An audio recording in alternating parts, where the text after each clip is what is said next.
आपका बहुत बहुत शुक्रिया। आज की हमारी जो ये प्रेस कॉन्फ्रेंस है, सबसे अहम जो हमारा मुद्दा है, आपने देखा होगा कि हमारे इस खासकर पीर पंजाल में, राजौरी और पुंछ में पिछले कई दिनों से बहुत सारे जो एक सोशल इम्बैलेंस जो है वो बना हुआ है। उसमें दो कम्युनिटीज़ हमारी, जैसे कि हमारे गुज्जर भाई और पहाड़ी भाई, एक ऐसा माहौल बनाया जा रहा है, एक ऐसा माहौल क्रिएट किया जा रहा है भारतीय जनता पार्टी की तरफ से और एलजी एडमिनिस्ट्रेशन की तरफ से। उसके चलते एक ऐसा लगता है कि हमारा समाज जो है, हमारे समाज के जो लोग हैं, वो एक डायनामाइट पे बैठे हुए हैं और कभी भी वो डायनामाइट जो है वो ब्लास्ट कर सकता है, फट सकता है। मैं दो चार चीज़ें इसी हवाले से कहना चाहूँगा कि अभी ना ही किसी ने किसी को कुछ दिया है और ना ही किसी का कुछ छीना गया है। जो भी एहतजाज, प्रोटेस्ट या रैलीज़ निकाली जा रही हैं, ये एक प्रीमैच्योर रैलीज़ निकालना ये टोटली अनएक्सेप्टेबल है। आप जानबूझकर समाज के अंदर जहर घोलने की कोशिश कर रहे हो।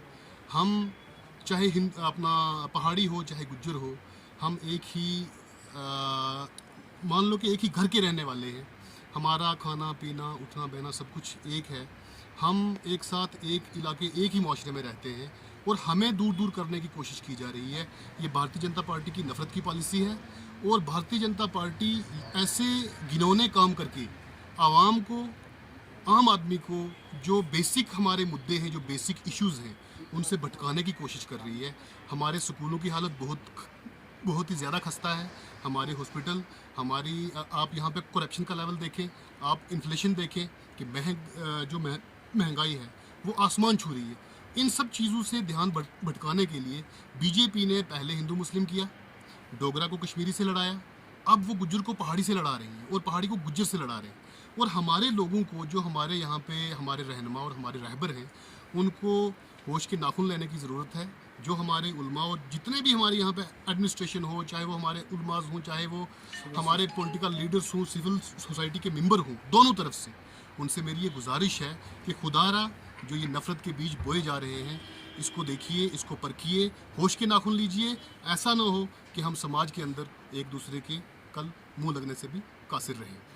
पहले तो आप मीडिया भाई का शुक्रिया जो आपने टाइम निकाला और हमें जो प्रेस कॉन्फ्रेंस के लिए मौका दिया, सबसे पहले आपका शुक्रिया। उसके बाद सवाल यहाँ ये उठता है कि जो ये दो कम्युनिटी के अंदर जो जंग एक किस्म का लगा के बैठी है बीजेपी, या ऐसे ये एलजी एडमिनिस्ट्रेशन या भारतीय जनता पार्टी जो है दो कम्युनिटी को लड़ाने की कोशिश कर रही है, ये सरासर नाइंसाफ़ी है।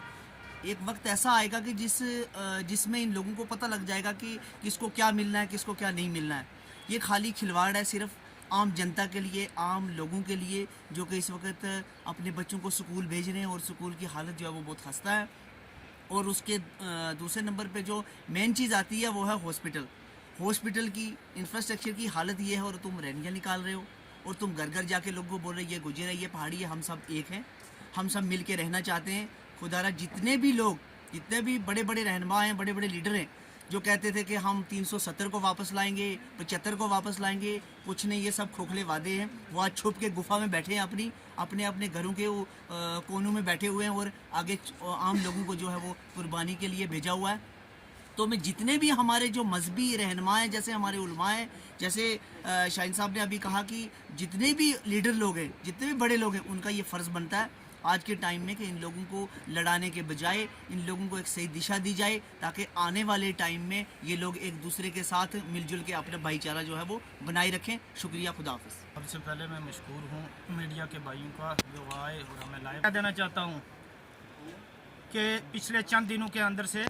पिछले गुजरे चंद दिनों से जो ये माहौल हमारे पीर पंजाल में और स्टेट के अंदर बन रहा है और ये जो जहर हमारे समाज के अंदर घोला जा रहा है और भाई को भाई से लड़ाया जा रहा है उन हकूक़ के लिए, और वो पार्टी लड़ा रही है जिसने हमारे सारे हकूक़ छीन लिए, जिसने हमारे सर से छत और पाँव के नीचे से ज़मीन खींच ली, जिसने हमारे तमाम हकूक़ यहाँ से हमारी स्टेट को तोड़ के यूटी बना दिया, हमारी ज़मीनें चली गई, हमारे मामला तमाम वहीं के वहीं हैं।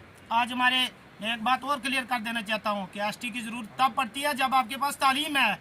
कोई भी कौम तब बढ़ेगी जब उसके पास तालीम होगी तो एसटी काम आएगी। आज हमारे कितने भाई हैं जो एसटी वाले पढ़े लिखे हैं, उनको रोज़गार नहीं है। यहाँ बेरोज़गारी बहुत ज़्यादा है, पढ़े लिखे बेरोज़गार बहुत है। स्कूलों की हालत हमारे सामने है। प्राइवेट अकेडमी को देखें तो 80-80, 90-90% उनका रिजल्ट आता है। हमारे स्कूलों में क्यों 10% और 15% रिजल्ट आता है, जबकि एक बेहतरीन और अच्छी सैलरी और अच्छे पढ़े लिखे हमारे टीचर उस्ताद हैं, हजरात हैं। और इसके साथ मैं ये बताना चाहता हूँ कि सेहत की यहाँ पर सेहत की जो स्कीमें काम कर रही हैं वो बिल्कुल नाकारा हो चुकी हैं। PHC में चले जाओ, स्कूल में चले जाओ, GMC में चले जाओ और कहीं किसी भी विषय पर चले जाओ, आपको ये हुकूमत नाकाम नज़र आएगी। इसका एक ही मुद्दा है, सिर्फ समाज के अंदर जहर घोलना और जो महंगाई को, बेरोज़गारी को दबा के रखना और लोगों का जहन भटकाना। मेरे भाइयों, हम सब एक हैं, गुजर पहाड़ी भाई भाई हैं। आने वाला वक्त बताएगा कि किसको कितना हक मिलता है, कैसे मिलता है। अभी तक कोई क्लियर नहीं हुआ, कोई सरकार ने गजट नहीं निकाला, ना किसी को मिला है, ना किसी से कुछ गया है। जब वक्त आएगा, हमारे इस वक्त समाज के, सिविल सोसाइटी को, हमारी एडमिनिस्ट्रेशन को, हमारे उलमा हजरात को, समाज के पढ़े लिखे लोगों का ये फ़र्ज़ बनता है कि वो आगे आएँ और अपने अपने समाज को एक सही दिशा की तरफ ले जाएं। नहीं तो ये जो जहर समाज के अंदर घोला जा रहा है और हमें एक ऐसी दिशा में ले जाया जा रहा है जहाँ पर तबाही और बर्बादी के सिवा कुछ भी नहीं है। तो मैं फिर से आपका शुक्रगुजार हूँ और तमाम लोगों से मेरी अपील है, अपना प्यार, अपनी एकता, भाईचारा कायम रखें। हम सब एक हैं, एक ही जगह के रहने वाले, एक ही मुश्किलात हमारी हैं, एक ही परेशानियां हैं।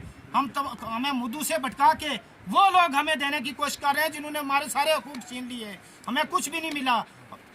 बहुत बहुत शुक्रिया।